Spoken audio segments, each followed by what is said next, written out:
अस्सलाम वालेकुम एवरीवन जी। तो इस आउटफिट के साथ जो लूज़ ट्राउज़र्स है, आज मैं आपको उसकी कटिंग शेयर करने लगी हूँ। इसके लिए आपको बेसिक शलवार का जो फैब्रिक है उतना रिक्वायर्ड होगा, यानी कि 2.5 मीटर्स जी। तो सिंपल लूज़ ट्राउज़र्स जो है उसको स्टिच करने के लिए सबसे पहले आपने फ्रंट की मेजरमेंट्स लेनी है और 3 इंचेस आपने इनवर्ड्स दोनों साइड से पॉइंट्स लगा लेने हैं और लेंथ में एंड विड्थ में उसको आपने इस तरह से मार्क करके तो एक क्रॉस शेप दे लेनी है। अब सेंटर फ्रंट की तरफ जो लाइन मैंने मार्क करनी है ये वाली, इसके ऊपर हमारा क्रॉच बनेगा। क्रॉच की जो डेप्थ है वो तकरीबन मैं 12 से 13 इंच के दरमियान में रखती हूँ और वो मैंने इसको मार्क करके इसको इस तरह से कर्व शेप दे ली, जिस तरह हमारी क्रॉच की शेप होती है। अब जो ये पॉइंट हमने लगाया था, इसके ऊपर मैंने वेस्ट लाइन मार्क करनी है, क्योंकि ये मैंने लूज़ ट्राउज़र बनाना है और इसके अंदर मैंने इलास्टिक डालना है, तो मैंने उसको 14 इंचेस पर मार्क कर लिया। अब जो मेरा हिप साइज़ है उसके अकॉर्डिंगली नीचे जो हिप वाली एरिया की मेजरमेंट है, वो जो क्रॉच लाइन हमने लगाई थी उसी से अंदर की तरफ 14 इंचेस को मैंने मार्क कर लिया और 3 इंच बाहर जो क्रॉच की है मिला के तकरीबन 17 इंचेस बनता है।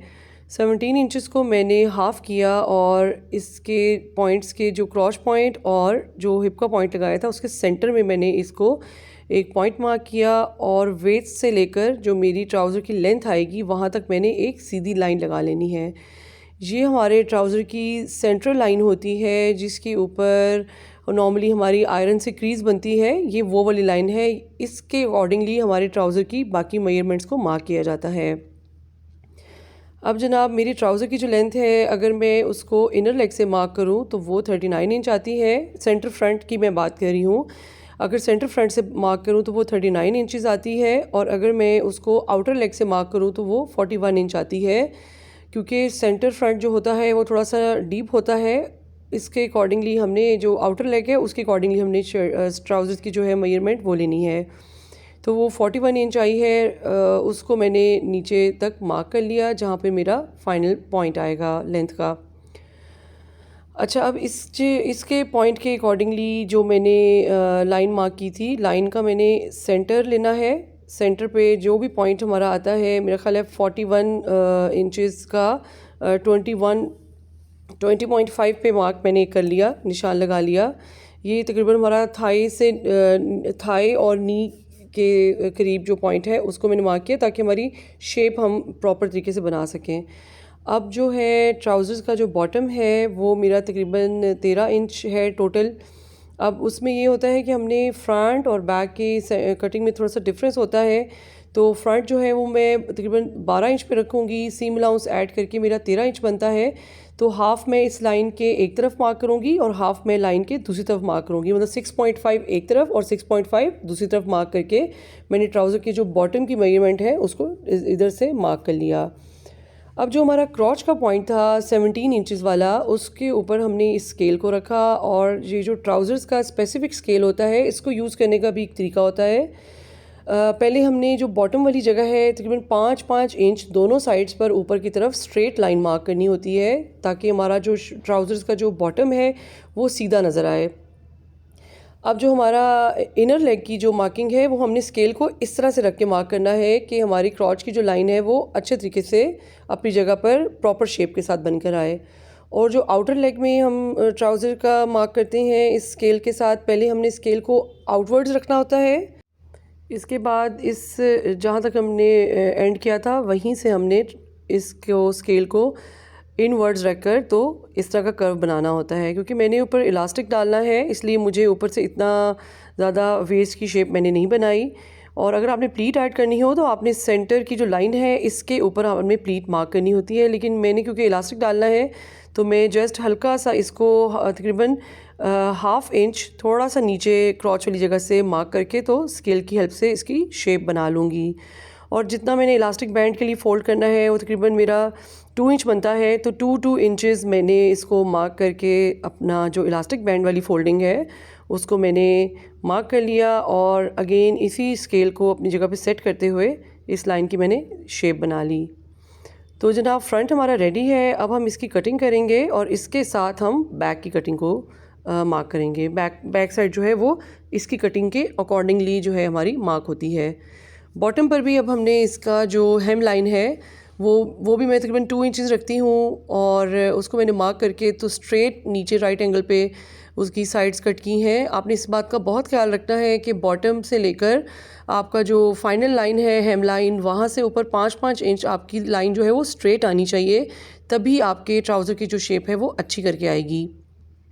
मेरी इन तमाम मेजरमेंट्स में तकरीबन सीम अलाउंस ऐड करके ही मैंने इसको मार्क किया था, मतलब 1 इंच जो है वो सीम अलाउंस का एक्स्ट्रा उसमें एडेड था। सिर्फ हेम लाइन और जो आपकी बेल्ट वाली लाइन है उसको आपने अपनी अकॉर्डिंगली उसमें मार्क करना है। अगर तो आप उसमें कोई बॉर्डर ऐड करना चाहते हैं तो उसकी आपने स्किप कर लेनी है मेजरमेंट, लेकिन बाकी आप जो भी ट्राउज़र की लेंथ है वो आप मार्क करके तो इस तरह से ट्राउज़र को काट लें।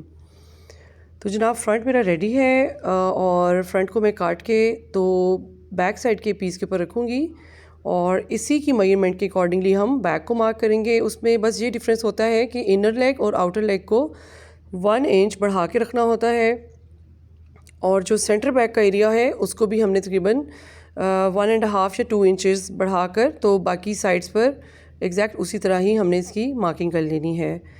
तो प्लीट की ये जगह है, अगर आप प्लीट डालना चाहें तो आप इस तरह से डाल सकते हैं।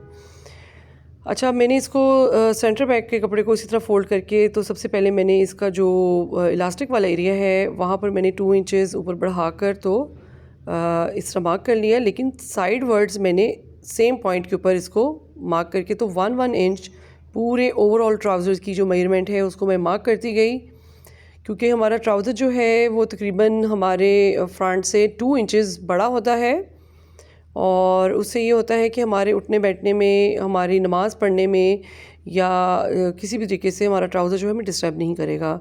अच्छा, आपने क्रॉच की जो लाइन है जब हम उसको इनर लेग पर भी बढ़ाते हैं और हम उसको सेंटर बैक से भी बढ़ाते हैं तो हमारा क्रॉच तकरीबन 3 इंच जो है फ्रंट से बड़ा हो जाता है, जो काफ़ी जगह होती है बैक को मिल जाती है फ्रंट की निस्बत।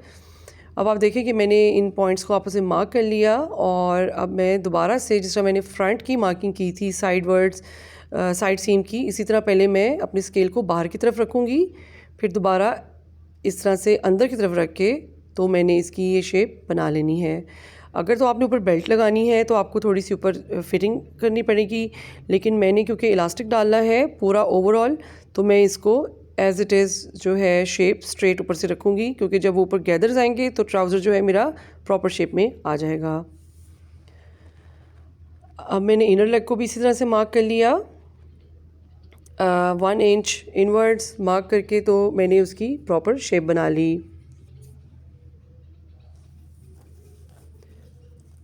ये ट्राउज़र्स की बिल्कुल बेसिक कटिंग है। अगर आप इसके अंदर थोड़ी फिटिंग करना चाहते हैं तो आप अपनी थाई लेवल से इसको मज़ीद शेप दे लें, लेकिन क्योंकि आजकल यही ट्राउज़र्स इन हैं तो मैंने इसको थोड़ा सा लूज़ रखा है।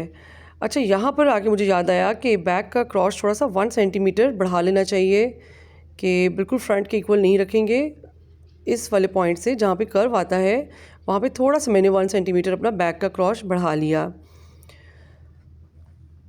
अब मैं इसकी ओवरऑल कटिंग कर लूँगी। बैक की भी नीचे से हेम लाइन जो है वो बराबर है और सिर्फ साइड से 2 इंचेस मेरा इनवर्ड्स एंड आउटवर्ड्स मेरी जो कटिंग है वो थोड़ी सी मैंने बढ़ा के की है, ताकि मेरा ट्राउज़र बैक का जो पीस है वो बड़ा रहे। अब आप देखें कि ये मेरी साइड सीम इस तरह से कट के आएगी, ये देखें। अब हम इसको ट्रूइंग करेंगे। ट्रूइंग का मतलब ये है कि हमने चेक करना होता है कि क्या हमारा ट्राउज़र स्टिच होने के बाद बराबर आएगा या नहीं आएगा, ये देखें। अच्छा, अब ये बहुत एक मेन चीज़ मैं आप लोगों को बताऊं कि अक्सर हमारा बैक का जो पार्ट है ट्राउज़र का वो ज़्यादा यूज़ होने की वजह से फट जाता है, फैब्रिक फ्रे कर जाता है, ख़राब हो जाता है। तो उसके लिए मैं क्रॉच लेवल पर एक एक्स्ट्रा पीस ज़रूर लगाती हूँ।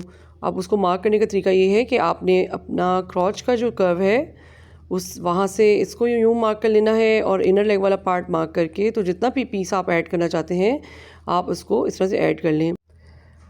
अब इसकी स्टिचिंग की जो वीडियो है वो इंशाल्लाह मैं नेक्स्ट पार्ट में शेयर करूँगी। ये बिल्कुल बेसिक कटिंग है। अच्छा, आपने इस तरह से रख के पहले बैक के ऊपर इस पैच को लगाना है, उसके बाद आपने इसकी स्टिचिंग स्टार्ट करनी है। तो स्टिचिंग के लिए मेरी नेक्स्ट वीडियो का इंतज़ार करें।